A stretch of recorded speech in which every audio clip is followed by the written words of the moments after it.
Hello बच्चों, accent school के e learning platform में आपका स्वागत है। मेरा नाम है Sanjay Bhandari. Class 11 chapter 3 periodic table का आज एक नया लेक्चर, जिसमें हम लोग डिस्कस करेंगे topic trends in physical properties. तो आइए देखते हैं कि आज के लेक्चर में क्या चीज़ होने वाली है और किन चीज़ों पे आपको ज़्यादा फोकस करना है। ठीक है बच्चों, तो शुरू करते हैं ट्रेंड इन फिजिकल प्रॉपर्टीज। तो बच्चों, हमारे पास 4 फिजिकल प्रॉपर्टीज है जिनके बारे में हम पीरियोडिक टेबल में डिस्कस करते हैं और ये काफ़ी इंपॉर्टेंट है। बहुत सारे जो क्वेश्चन है वो इन पे बेस्ड होते हैं। तो देखिए, तो पहले लिख लेते हैं कौन कौन सी फिजिकल प्रॉपर्टी हमारे पास है। नंबर 1 हम पढ़ते हैं एटॉमिक रेडियस। दूसरी फिजिकल प्रॉपर्टी हम पढ़ेंगे आयोनाइजेशन एंथैल्पी। Ionisation enthalpy. तीसरी बच्चों हम पढ़ेंगे electron gain enthalpy. Electron gain enthalpy. और चौथी प्रॉपर्टी हम पढ़ेंगे इलेक्ट्रोनेगेटिविटी।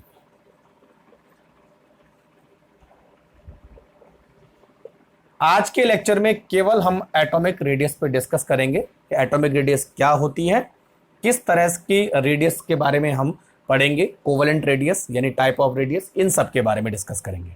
तो चलिए बच्चों शुरू करते हैं। आप हेडिंग डालिए एटॉमिक रेडियस। ठीक है, सबसे पहले हमारे पास ये सवाल पैदा होता है, what is atomic radius and how it's measured. ठीक है, तो जैसे मान लीजिए कि आपके पास कोई एटम है और ये उसका न्यूक्लियस है और ये उसके ऑर्बिट है 1, 2 और 3। तो रेडियस का मतलब क्या होता है बच्चों? देखो, सेंटर से लेकर और आउटर मोस्ट इलेक्ट्रॉन के बीच की जो डिस्टेंस है, this is called atomic radius. ये वाली डिस्टेंस यहां से लेकर और इतनी, तो ये जो डिस्टेंस हमने मेजर्ड की है, this distance is called atomic radius. ये तो हुआ ना भाई। अगर हम किसी एटम को स्फीयर मान लें तो स्फीयर के सेंटर से लेकर उसके आउटर मोस्ट सरफेस तक जो डिस्टेंस बनती है उसको हम बोलेंगे एटॉमिक रेडियस। ठीक है, कोई दूसरा एटम हमने लिया इस तरह से, उसके पास 2 ऑर्बिट है, तो लास्ट इलेक्ट्रॉन जहां पर है वहां से लेकर और सेंटर तक के डिस्टेंस, ये वाली डिस्टेंस, इसको हम बोलेंगे एटॉमिक रेडियस। तो डिपेंड्स करता है कि एटम के पास कितने ऑर्बिट है, उस हिसाब से हर एटम की डिस्टेंस चेंज होती रहेगी। ज्यादा ऑर्बिट है तो डिस्टेंस ज्यादा होगी, कम ऑर्बिट है तो डिस्टेंस कम होगी। क्लियर? तो अब डेफिनेशन क्या बनी, देखिए डेफिनेशन क्या लिखनी है आपको एटॉमिक रेडियस की। The distance between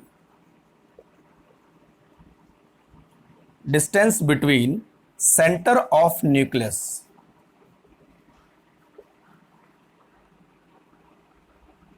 to the outermost electron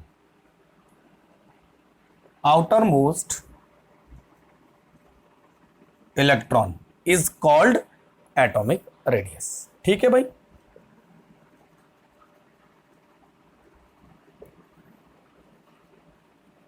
Center of the nucleus to the outermost electron is called atomic radius। ठीक है, अब देखो एटॉमिक रेडियस किस यूनिट में मेजर की जाती है। इट मेजर्ड इन, देखिए बच्चों मोस्ट इंपॉर्टेंट है picometre, PM. It is measured in picometre, also measured in angstrom and also measured in nanometre. तो जब भी आपकी कोई भी रेडियस आ गई, मान लीजिए हमारे पास रेडियस आ गई 135, तो हम लिखेंगे पिकोमीटर या एंगस्ट्रॉम। ठीक है, तो डिपेंड करता है कि कितनी रेडियस है, तो हम उसको मोस्टली पिकोमीटर और नैनोमीटर या एंगस्ट्रॉन में लिखेंगे। लेकिन बच्चों मोस्टली हम पिकोमीटर और नैनोमीटर का यूज करते हैं, एंगस्ट्रॉन का यूज, सॉरी नैनोमीटर का यूज कम होता है, एंगस्ट्रॉन का यूज ज्यादा होता है। तो मोस्टली पिकोमीटर और एंगस्ट्रॉन यूज्ड होते हैं। Clear concept? अच्छा, कुछ ऐसी टेक्निक है, क्योंकि जो रेडियस होती है वो बहुत कम होती है, तो इनको जो है कुछ टेक्निक से हम मेजर करते हैं, जिनका नाम है बच्चों X ray. X ray diffraction,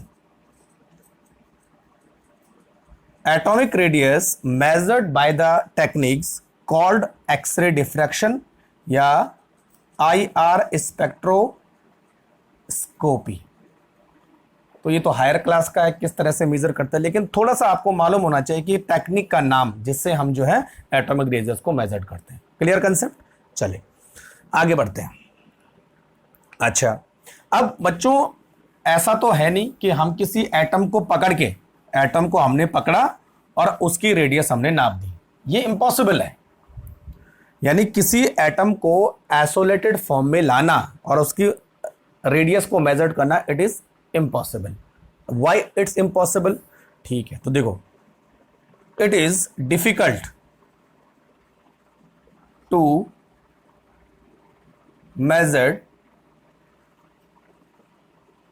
radius of isolated atom. Isolated atom का मतलब होता है सिंगल एटम।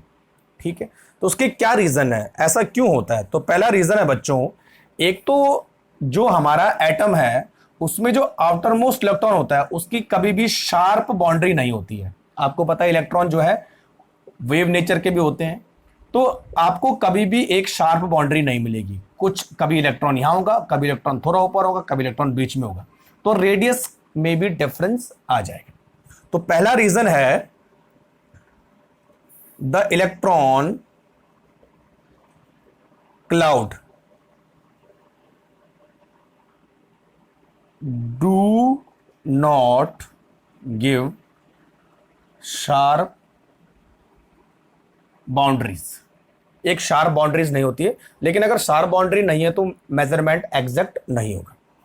दूसरा, जनरली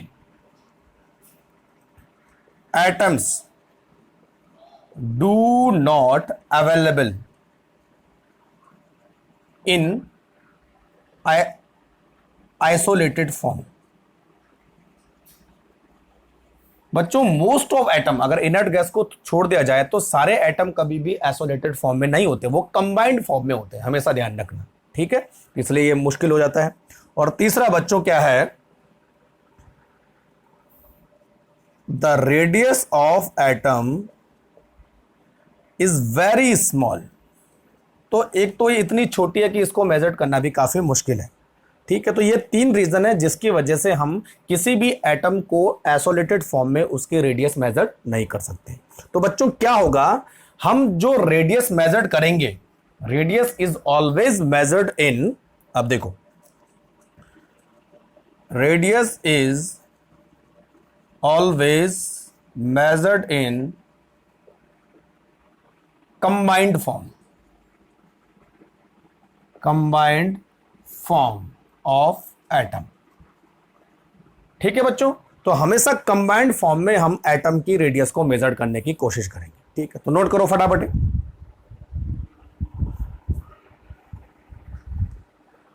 आप देखिए आगे, तो इतना समझ में आ गया कि एटॉमिक रेडियस की डेफिनेशन क्या होती है, क्यों हम आइसोलेटेड एटम की रेडियस हम मेजर नहीं कर पाते हैं।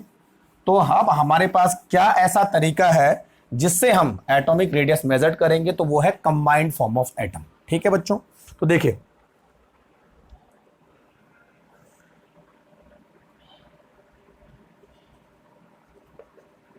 Combined form of atom.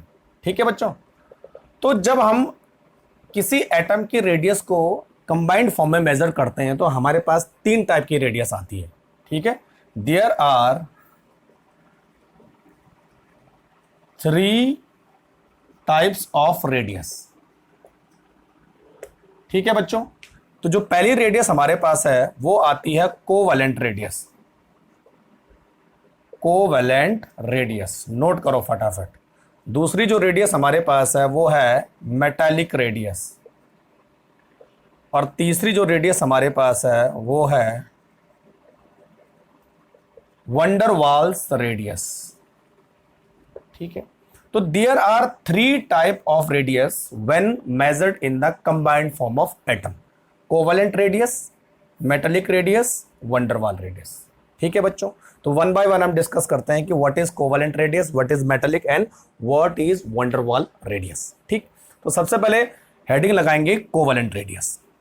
अच्छा, आपको मालूम होगा बच्चों कि कोवेलेंट रेडियस का मतलब होता है कोवेलेंट फोर्स से।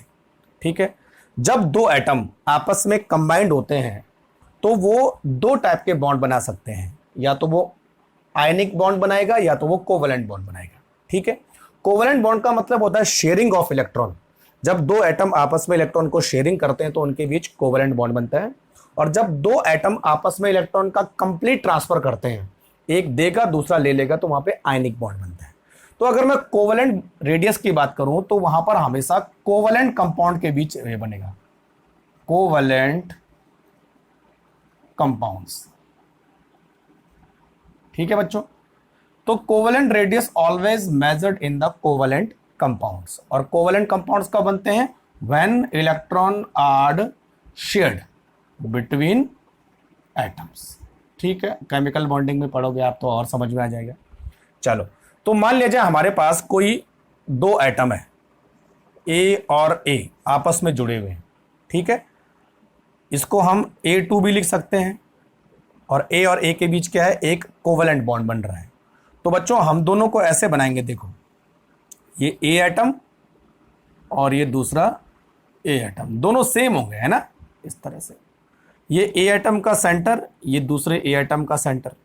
ठीक है, अब देखो ये जो डिस्टेंस है, ये वाली डिस्टेंस, ये देखो ये वाले डिस्टेंस, यानी ये एटम ए है, ये एटम भी ए है, इन दोनों के बीच की जो डिस्टेंस है उसको हम बोलेंगे डी ए। ये तो हुआ ना, ऐसे D A, D A, distance between to atom. ठीक है बच्चों, तो मैं यहां से अगर इसको सेपरेट करूं तो ये वाली डिस्टेंस है, ये वाली डिस्टेंस, इसको बोलेंगे बच्चों आर ए। ये ए का रेडियस हुआ, और इसको ये वाली जो रेडियस है इसको हम बोलेंगे आर ए, ये दूसरे आर की रेडियस हुआ। तो हम ये बोल सकते हैं कि D double A equal to R A plus R A, है ना, और आर ए को हम बोलेंगे 2RA, ऐसा बोल सकते हैं। ठीक है, तो डी ए इक्वल टू हो गया 2RA। ठीक है बच्चों, तो अब हमें अगर एक एटम की रेडियस चाहिए तो यहां पर हम बोल सकते हैं इसको, देखो RA बराबर DA/2, ये तो हुआ, है ना। अब देखो ये रेडियस आ गई किसी एक एटम की, तो इसकी डेफिनेशन भी यहीं से बनेगी। ठीक है, तो रेडियस यानी कोवेलेंट रेडियस, अब इसको हम ऐसे कर सकते हैं R covalent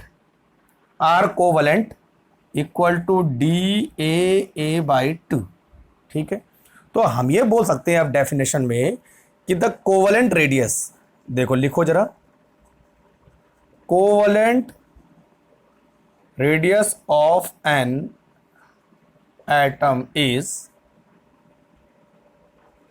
1/2 of the distance between 2 atom. ये तो हुआ, जो कोवेलेंट रेडियस है वो 2 एटम के डिस्टेंस का 1/2 है, तो it is called covalent radius.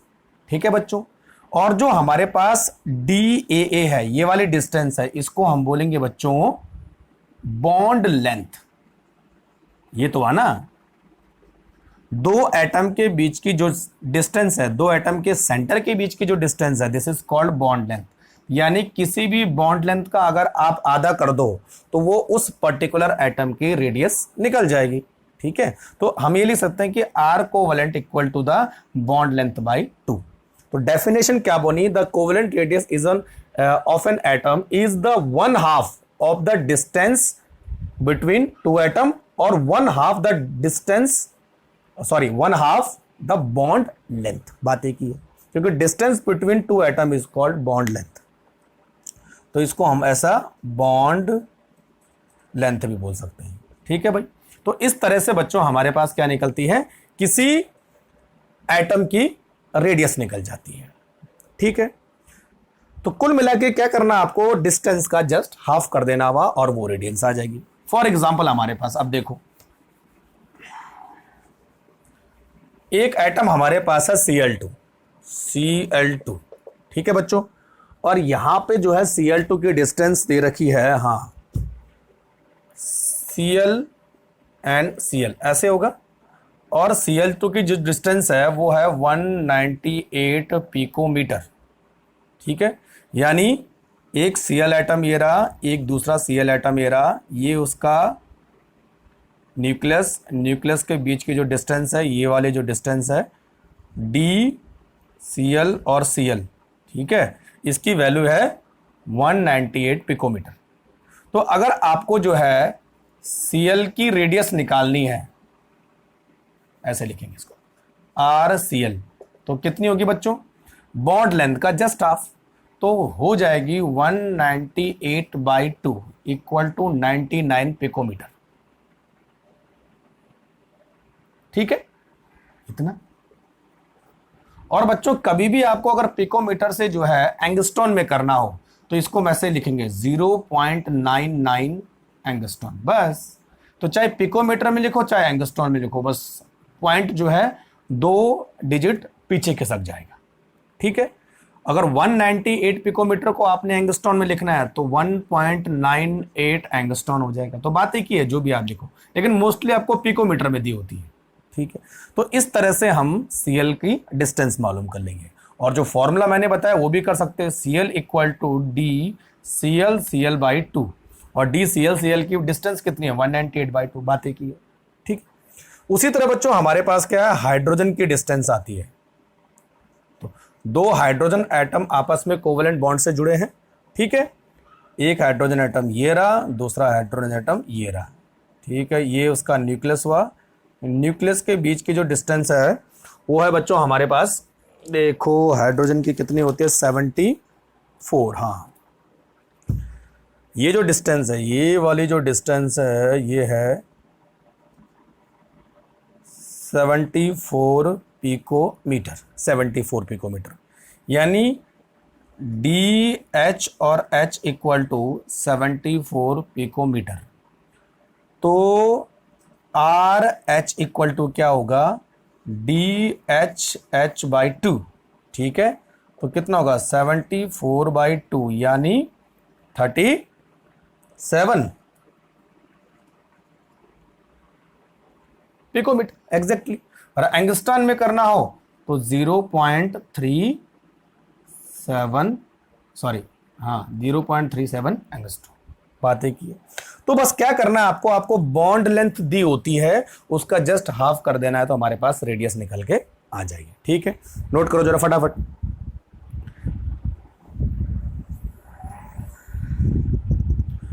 ठीक है बच्चों, चलो, तो ये तो था हमारे पास, अगर 2 सिमिलर एटम, देखो 2 सिमिलर एटम आपस में जुड़े होते हैं तब उनकी रेडियस हमें कैसे मालूम करनी है। ठीक है बच्चों, अगर 2 डिसिमिलर एटम जुड़े होते हैं, जैसे अगर मान लीजिए A और B आपस में कनेक्ट है, ठीक है, फॉर एग्जांपल मेरे पास एक मॉलिक्यूल है CCl4, और इसमें जो है C और Cl की में से हमें Cl की डिस्टेंस Cl का रेडियस या कार्बन का रेडियस देखना है। तो कैसे देखेंगे, 2 अलग अलग मॉलिक्यूल है। अभी हम जो बात कर रहे थे वो A2 मॉलिक्यूल के टाइप की बात कर रहे थे, यानी 2 एटम सेम टू सेम, यहां पर 2 एटम अलग अलग है। तो बच्चों अगर 2 एटम अलग अलग हो तो उनकी डिस्टेंस या उनका रेडियस हम कैसे मालूम करेंगे। देखो अगर मैं बात करूं क्लोरीन एटम की, तो ये चलो पहले ये कार्बन एटम है ना, क्लोरीन नहीं, कार्बन, और क्लोरीन थोड़ा सा बड़ा होता है कार्बन से। ये क्लोरीन हुआ और ये कार्बन हुआ, ये वाला क्लोरीन, ये वाला कार्बन। ठीक है,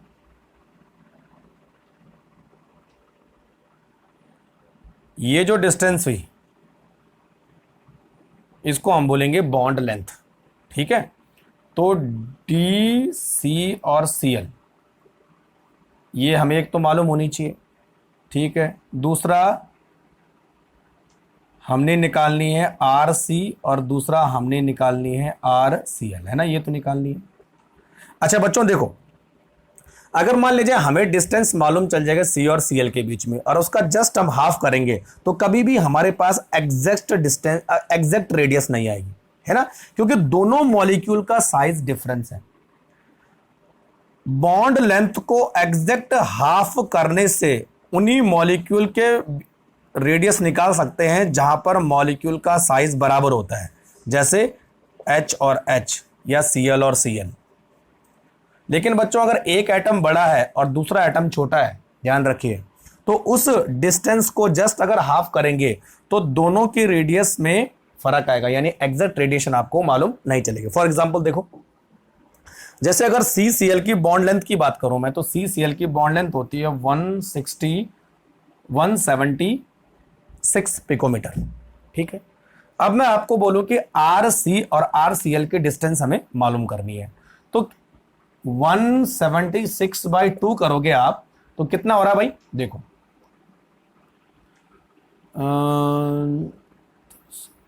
88 पिकोमीटर आ रहा है ना। तो इसका मतलब RCl की डिस्टेंस भी 88 होनी चाहिए, और RC की डिस्टेंस भी RC 88 होना चाहिए और RCl भी 88 होना चाहिए। लेकिन बच्चों यहां पर देखो, क्या ये दोनों डिस्टेंस इक्वल है? नहीं, ये एटम बड़ा है तो इसकी डिस्टेंस थोड़ी सी ज्यादा होगी, ये एटम छोटा है इसकी डिस्टेंस कम होगी। तो इसका मतलब जस्ट हाफ करने से वो जो रेडियस है वो इनकरेक्ट हो जाएगी। तो ऐसा क्या करें, समझ रहे हो मेरी बात? तो बच्चों क्या होना चाहिए, दोनों में से किसी एक की डिस्टेंस आपको मालूम होनी चाहिए और मेन डिस्टेंस में से उसको आप घटा लोगे। फॉर एग्जाम्पल हमारे पास अभी Cl की जो डिस्टेंस आई थी, जो रेडियस आई थी, वो थी कितनी, 99 पिकोमीटर। तो अब हम जो है RC की डिस्टेंस आराम से मालूम कर लेंगे। देखो इसको अलग छोड़ दो, है ना, तो DCCl equal to RC plus RCl ऐसा हो जाएगा, ठीक है। ये कितनी हमारे पास 16 RC हमें मालूम करनी है, ये हमारे पास 99 है, ठीक है। तो हम क्या करेंगे, अब देखो RC इक्वल टू 176 माइनस 99 कितना हो रहा है भाई, 16 में से 9 गया 7 और यहाँ के बच्चे 18, 97 ऐसे कुछ आ रहा है। ये 7 97 पिकोमीटर, इतना है ना। अरे यार 177 नहीं है, 197 है, तभी बोलो गलत क्यों हो रहा है, ठीक है 77 पिकोमीटर, या करेक्ट, ठीक है। मैं 77 पिकोमीटर। तो अब बच्चों देखो, ये कार्बन की रेडियस कितनी आई 77 पिकोमीटर, और Cl की रेडियस कितनी हमारे पास 99 पिकोमीटर। तो कंक्लूजन ये है कि जब दो अलग अलग एटम होते हैं तो उनके बीच जो बॉन्ड डिस्टेंस होती है, यानी बॉन्ड लेंथ होती है, उसका जस्ट हाफ ऑफ नहीं कर सकते। जस्ट हाफ करने से आपको जो है सेम रेडियस आएगी 88, तो न तो इसकी 88 है न तो इसकी 88 है, वो गलत हो जाएगा। यानी दोनों एटम में से किसी एक की रेडियस आपको मालूम होनी चाहिए, और तब आप बॉन्ड लेंथ में से उस रेडियस को माइनस करोगे तो आपको दूसरे एटम की रेडियस मालूम हो जाएगी। तो यहां पर हमारे पास है 77 पिकोमीटर आ गई। Clear concept? तो इस तरह से हम डिफरेंट एटम जो आपस में कंबाइंड होते हैं उनकी रेडियस मालूम होती है, ठीक। चलो नेक्स्ट हमारे पास है, देखिए, तो ये कोवेलेंट रेडियस हो गया, ठीक है, आयनिक रेडियस ये वाला हो गया, है ना बच्चों। अच्छा अब बात करते हैं रेडियस, कोवेलेंट रेडियस इन मल्टीपल बॉन्ड।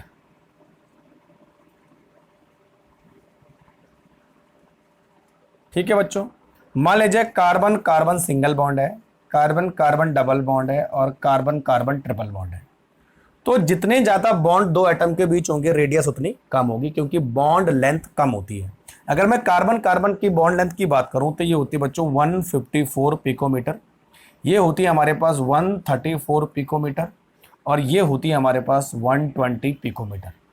तो सीधी सी बात है, ये हमारे पास डिस्टेंस है कार्बन से कार्बन की डिस्टेंस, ठीक है। तो इसका रेडियस अगर मुझे चाहिए, एक कार्बन का रेडियस चाहिए तो 150/2, इस कार्बन का चाहिए तो 134/2, और इसका चाहिए तो 120/2। तो अगर मल्टीपल बॉन्ड होते तो रेडियस भी उस हिसाब से चेंज होती जाती है, ठीक है, ये ध्यान रखना है ना। अब दूसरी चीज है कि बच्चों जो हमारे पास कोवलेंट रेडियस है वो मल्टीपल बॉन्ड से चेंज कैसे होती है, ये मैंने बता दिया आपको, ठीक है, इतना हो गया हमारे पास, है ना। चले, अच्छा, अब एक और चीज कि जितनी भी जो कोवलेंट रेडियस हमने पढ़ी है बच्चों, वो हमेशा कोवलेंट कंपाउंड के बीच होती है ना। तो अगर मैं बात करूं आपको कि आयनिक कंपाउंड, उनके रेडियस को हम कैसे मालूम करेंगे, ठीक है। तो बच्चों आयनिक कंपाउंड के रेडियस को मालूम करने के लिए हमारे पास दूसरी टाइप की रेडियस है, जिसको हम बोलेंगे मेटालिक रेडियस। मेटालिक रेडियस और क्रिस्टल रेडियस, सेकंड टाइप है ना। तो मेटालिक रेडियस और crystal radius, these are found in the metals, है ना बच्चों। और जो अभी हमने रेडियस पढ़ी थी वो किसके बीच होती है, नॉन मेटल के बीच होती है। क्यों, क्योंकि जो कोवलेंट बॉन्ड होता है वो नॉन मेटल के बीच बनता है, और जो मेटल बॉन्ड होता है वो किसके बीच, सॉरी, जो आयनिक बॉन्ड होता है वो किसके बीच बनता है, मेटल के बीच। तो मेटल के एटम के बीच जो रेडियस होती है उसको रिप्रेजेंट करने का तरीका है मेटालिक रेडियस। ये सेकंड टाइप की रेडियस हमारे पास है, ठीक है। अब देखो, जितने भी बच्चों मेटल्स होते हैं वो क्रिस्टलिन फॉर्म में होते हैं, मोस्टली मेटल क्या होते हैं, क्रिस्टलिन फॉर्म में होते हैं, ठीक है। तो अगर हमारे पास कोई क्रिस्टल है तो उसका कुछ ना कुछ शेप होता है। तो मान लीजिए हमारे पास एक कोई शेप ऐसा है, क्यूबिक शेप का क्रिस्टल है, तो यहां पर कोई एटम होगा और यहां पर भी कोई एटम होगा, ठीक है। तो यहां पर कोई एक ए एटम है, यहां पर भी ए एटम है, यहां पर भी ए एटम है, यहां पर भी ए एटम है, सब जगह। तो बच्चों क्या होता है, अगर हम क्रिस्टल रेडियस की बात करें तो सिंपल सी बात है कि दो एटम के बीच की जो डिस्टेंस है उसको हाफ कर देना हुआ। लेकिन इस समय मेटल के केस में है ना, दो एडजेसेंट मेटल हैं, उनके बीच जो डिस्टेंस है उसका हाफ ऑफ करोगे तो वो रेडियस हो जाएगी मेटालिक रेडियस, ठीक है बच्चों। तो डेफिनेशन क्या लिखेंगे इसमें, देखिए, तो इसमें लिखेंगे हमें metallic radius is the half of the distance between to adjacent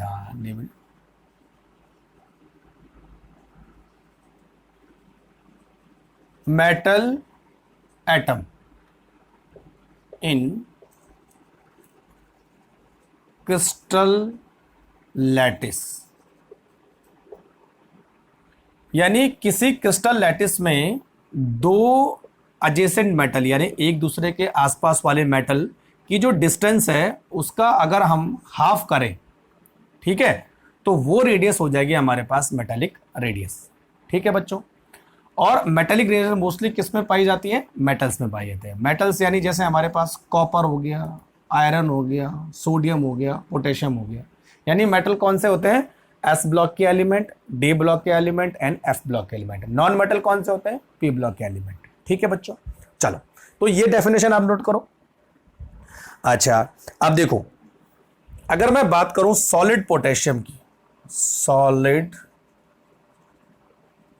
potassium, तो बच्चों सॉलिड पोटेशियम में क्या होगा, एक पोटेशियम दूसरे पोटेशियम से इस तरह से क्रिस्टल लैटिस में सिचुएट होंगे, ठीक है ना। तो अगर हम देखें कि सॉलिड पोटेशियम में दो पोटेशियम के बीच की जो डिस्टेंस है वो होती है बच्चों 462 पिकोमीटर, है ना। तो पोटेशियम की डिस्टेंस क्या होगी, 462/2, ठीक है। और यहां पर हो गया बच्चों 231 पिकोमीटर। और अगर एंगस्ट्रॉन में निकलना चाहें तो 2.31 एंगस्ट्रॉन। बात एक ही, समझ में आ रहा है बात? तो दो एटम जो क्रिस्टल लैटिस में है, ये वाली डिस्टेंस है पोटेशियम की, वो कितनी है? 462 पिकोमीटर। तो हमारे पास क्या आएगा? 2.31 एंगस्ट्रॉन। ठीक है बच्चों, चलो उसी तरह अगर मैं बात करूं सॉलिड सोडियम की, ठीक है, तो सॉलिड सोडियम के बीच जो डिस्टेंस है हमारे पास वो है, रेडियस की बात करेंगे, सबकी ऐसी है ना, 186 पिकोमीटर रेडियस है ना, रेडियस। उसी तरह अगर हम एल्यूमिनियम की बात करें, सॉलिड एल्यूमिनियम की रेडियस हमारे पास बच्चों 143 पिकोमीटर। ठीक है, तो ये जो मेटल है वो अपने क्रिस्टल लैटिस में इस तरह की रेडियस शो करते हैं। कंफर्म? चलो नोट करो जरा फटाफट।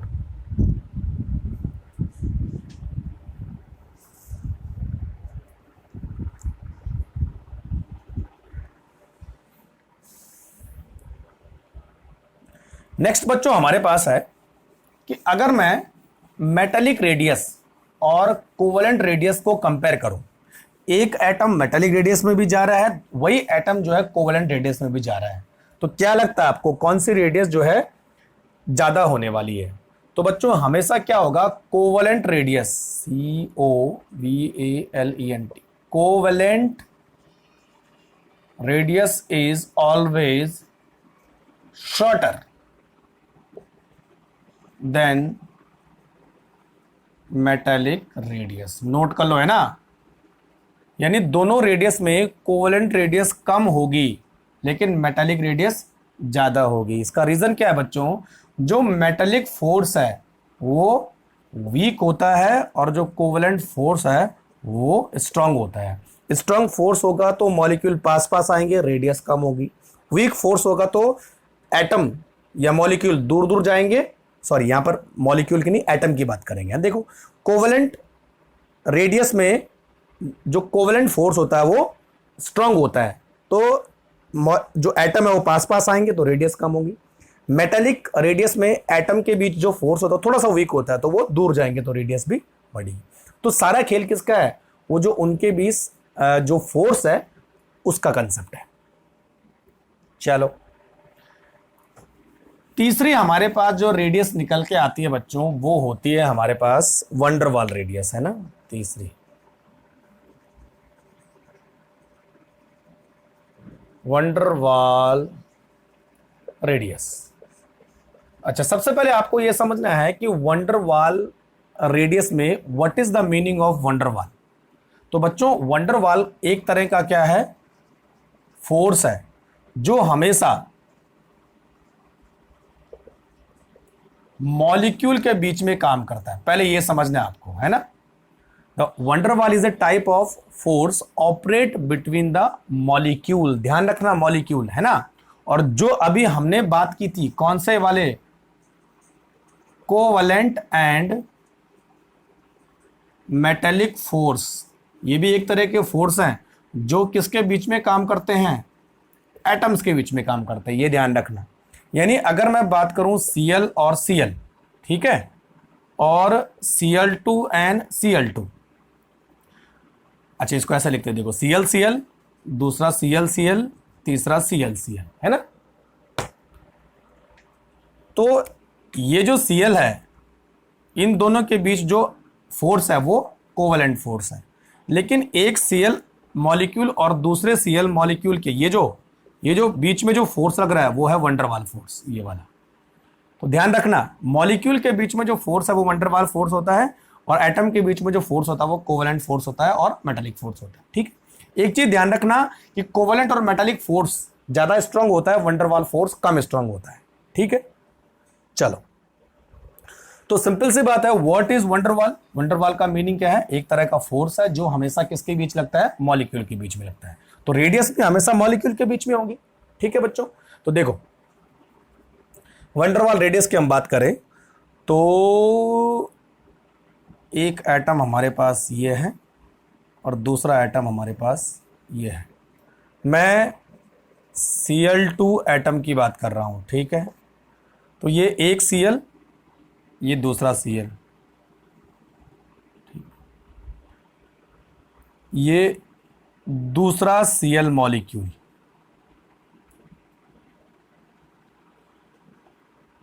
ये देखो, ठीक है। ये भी Cl, ये भी Cl, ये दोनों Cl है ना, चलो लिखने की जरूरत है नहीं, ठीक है।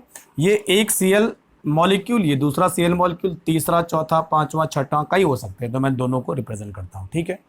तो बच्चों ये जो हमारे पास डिस्टेंस है, ठीक है, तो ये हमारे पास DCl और Cl है, ठीक है। और इस डिस्टेंस को हम बोलेंगे बॉन्ड लेंथ, है ना, ये बॉन्ड लेंथ हुई। दो एटम के बीच के जो सेंटर डिस्टेंस है, it is called bond length, है ना, ये भी बॉन्ड लेंथ हुई, ठीक। और ये जो रेडियस हुई ये वाली, इट इज कोवलेंट रेडियस, ये तो हुई ना कोवलेंट रेडियस, ये इसकी और ये इसकी, है ना, रेडियस Cl और ये रेडियस Cl, ठीक है, ये बताया तभी आपको, है ना।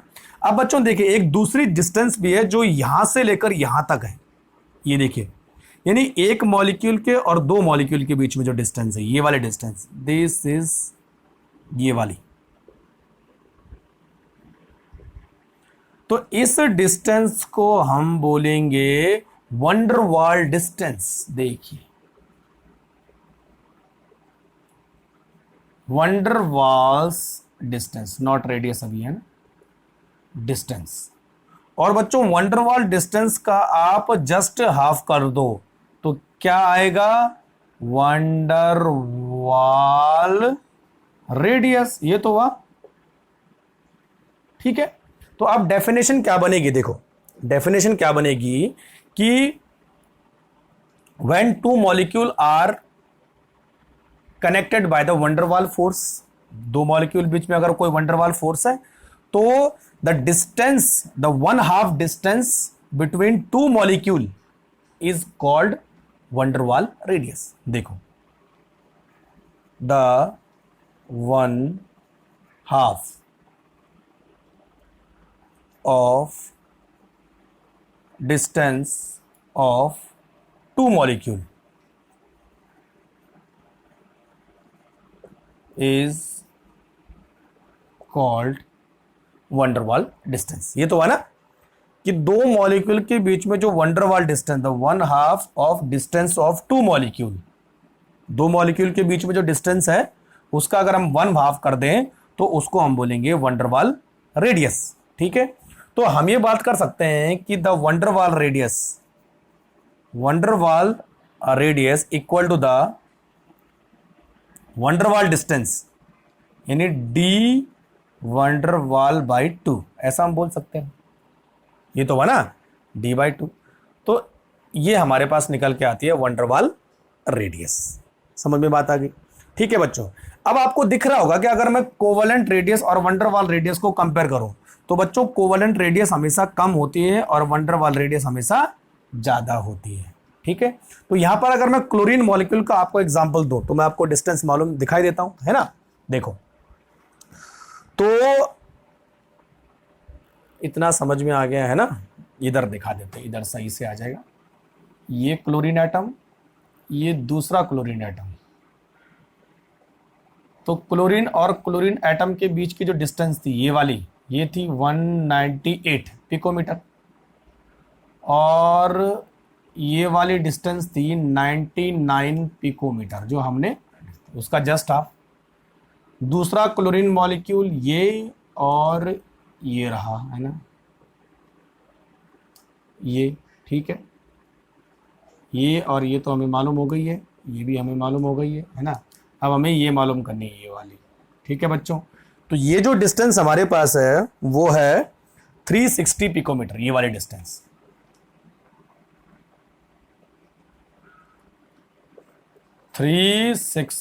पिकोमीटर, है ना। वंडरवाल डिस्टेंस 360 पिकोमीटर है, ये वाली डिस्टेंस। तो अब हमें क्या करना है, डिस्टेंस का जस्ट हाफ करना है। तो अगर मैं क्लोरीन की वंडरवाल रेडियस की बात करूं, ये वाली, तो हमारे पास 360/2 यानी 180 पिकोमीटर आ जाएगा। तो ये क्लोरीन की वंडरवाल रेडियस हो जाएगी। तो बच्चों क्लोरीन की अगर कोवलेंट रेडियस देखा जाए तो वो 99 पिकोमीटर है, लेकिन इसकी वंडरवाल रेडियस क्या है, 180 पिकोमीटर। तो दिख रहा है आपको, हमेशा एक ही मॉलिक्यूल की कोवलेंट रेडियस कम होती है और उसी मॉलिक्यूल की वंडरवाल रेडियस ज्यादा होती है। रीजन, कोवलेंट फोर्स ज्यादा स्ट्रांग है, वंडरवाल फोर्स कम स्ट्रांग है। कम स्ट्रांग होगा तो मॉलिक्यूल दूर दूर जाएगा तो रेडियस बढ़ेगी। Concept clear? ठीक, तो नोट करो जरा इसे। ठीक है बच्चों,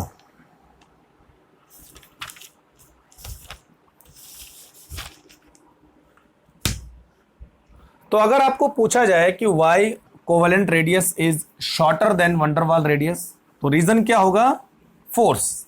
covalent force is more strong than van der Waals force, that's why covalent radius is shorter than van der Waals radius. ठीक है। दूसरा, कोवलेंट रेडियस हमेशा एटम के बीच में नापी जाती है और वंडरवाल रेडियस हमेशा मॉलिक्यूल के बीच में नापी जाती है। ठीक है बच्चों, अब देखो, जो वंडरवाल फोर्स है,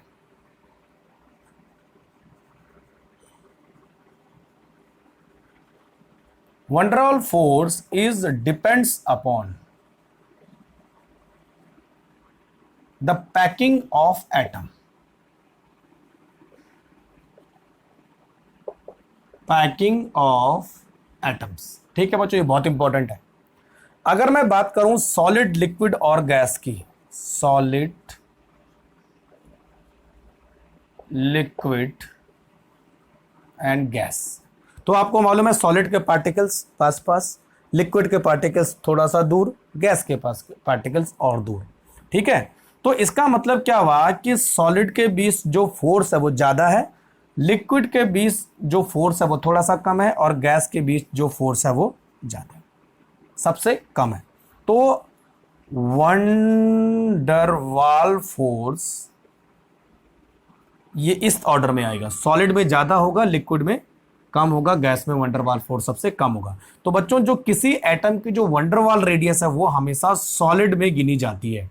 यानी अगर मैं हाइड्रोजन के वाटर मॉलिक्यूल में वंडरवाल फोर्स की बात करूं तो हम सॉलिड में गिनेंगे, न कि लिक्विड और गैस में। तो Cl2 सॉलिड में जो है वंडरवाल रेडियस काउंट करेंगे, न कि लिक्विड और गैस में, क्योंकि सबसे मिनिमम डिस्टेंस यही होती है। क्लियर? तो वंडरवाल फोर्स हमेशा ज्यादा होगा तो डिस्टेंस भी क्या होगी, कम होती जाएगी। ठीक है। अच्छा, एक और चीज, इनर्ट गैस रेडियस देखो, ये बहुत इंपॉर्टेंट है। Inert gas radius, inert gas कौन सी होती है बच्चों, जो नोबल गैस होती है, नोबल गैसेस।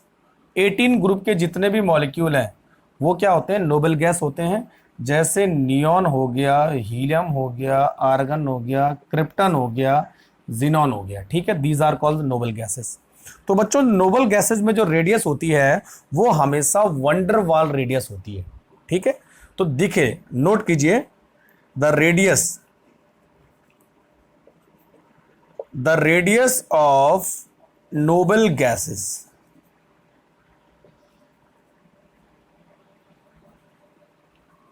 ऑलवेज, क्या लिख रहा हूं मैं, measured in van der Waals radius.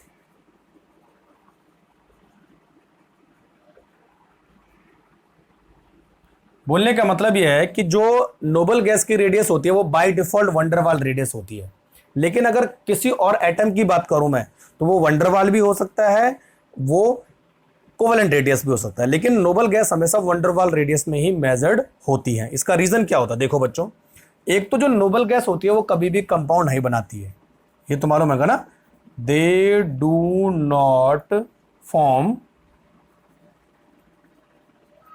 Compounds. अगर क्रिप्टन और जिनॉन को छोड़ दिया जाए तो जनरली कंपाउंड्स नहीं बनाती है, हमेशा आइसोलेटेड फॉर्म में होती है। आइसोलेटेड फॉर्म में होती है। और जो बच्चों जो चीज आइसोलेटेड फॉर्म में होती है वो हमेशा वंडरवाल रेडियस में काउंट होती है, क्योंकि एक मॉलिक्यूल यहां पर है, जैसे नियोन है तो दूसरा मॉलिक्यूल इधर है, दोनों के बीच में कोई बॉन्ड नहीं है, लेकिन दोनों के बीच में एक फोर्स काम करेगा जिसको हम बोलेंगे वंडरवाल फोर्स।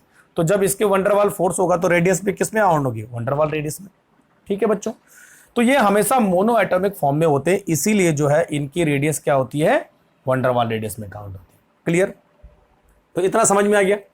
अब देखो एक और चीज है लास्ट, अगर मैं तीनों रेडियस को कंपेयर करूं, वंडरवाल, मेटेलिक और कोवलेंट, तो सबसे ज्यादा रेडियस कौन सी होनी चाहिए बच्चों? Van der Waals radius. बस ये लास्ट में नोट कर लीजिए। If all three radius are comparatively measured, तो क्या होगा? देखो वंडरवाल रेडियस सबसे बड़ी, उसके बाद आती है बच्चों मेटालिक और क्रिस्टल रेडियस, और सबसे छोटी रेडियस होती है कोवलेंट रेडियस। तो ये रेडियस का घटता हुआ ऑर्डर है और ये बढ़ता हुआ। ठीक है, रेडियस नोट कर लो इसे। ठीक है, रीजन वंडरवॉल फोर्स सबसे वीक फोर्स होता है, थोड़ा सा स्ट्रांग फोर्स मेटालिक फोर्स होता है, और सबसे स्ट्रांग फोर्स क्या होता है? कोवलेंट फोर्स होता है। तो जितना एटम के बीच में फोर्स बढ़ेगा रेडियस उतनी कम होगी, जितना फोर्स कम होगा रेडियस उतनी दूर होगी। Concept clear? चलिए, तो बाकी और चीजें नेक्स्ट लेक्चर में कवर करेंगे। Thank you very much.